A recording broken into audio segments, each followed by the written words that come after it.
On the dragon-burdened Isle of Berk lives Hiccup, the son of Viking chief Stoic, the leader of the war against the dragons. Hiccup is regarded as a laughingstock in his community, as some believes he doesn't have what it takes to be a Viking. It isn't until Hiccup meets a Night Fury, one of the most dangerous and elusive dragons, where he finds his skills may be better used elsewhere. Hiccup and his dragon named Toothless learn to work together and challenge the stereotype of dragon and Viking. This is DreamWorks' remake of How to Train Your Dragon.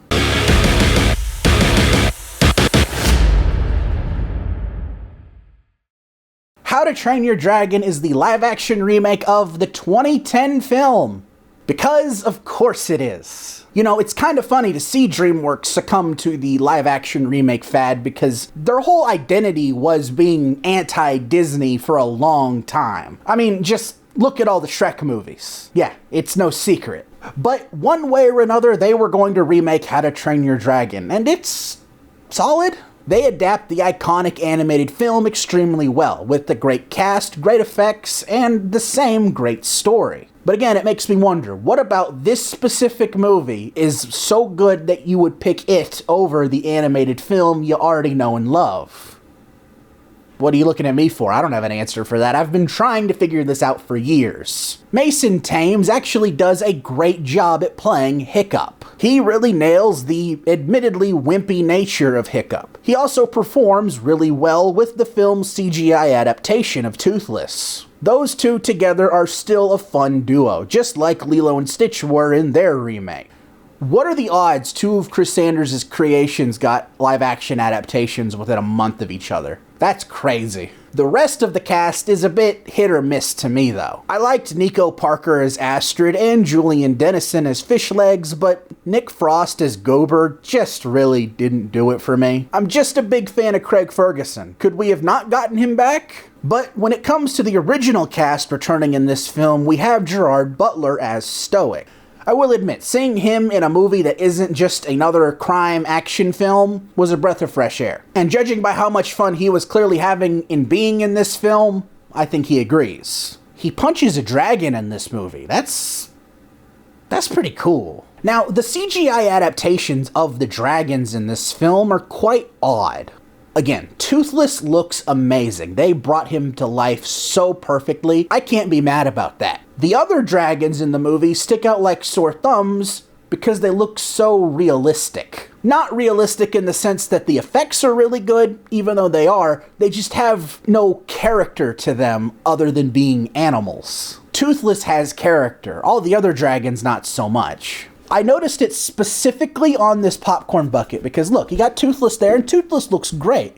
But then you turn it around, you got Dopey Potato Dragon, Two-Headed Dragon, Blue Dragon, Harley Davidson. I call him Harley Davidson because the way he gets ridden is like a motorcycle. And I'm like, that's fun. All of these other dragons just have no life in their eyes.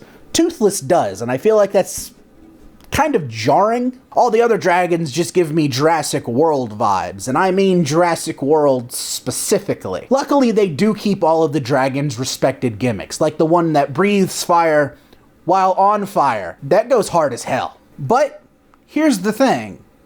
Coming hot off the heels of the extremely polarizing Lilo and Stitch remake, you have a film that more than plays it safe with the story. That will definitely win a lot of people over, but not so much me. I understand why people want a faithful adaptation of a story they love, but why would you want any adaptation of a story that already exists as a great movie? While not as egregious as the 2019 Lion King remake, it definitely feels like it used the 2010 animated film as the storyboard. Something animated films aren't.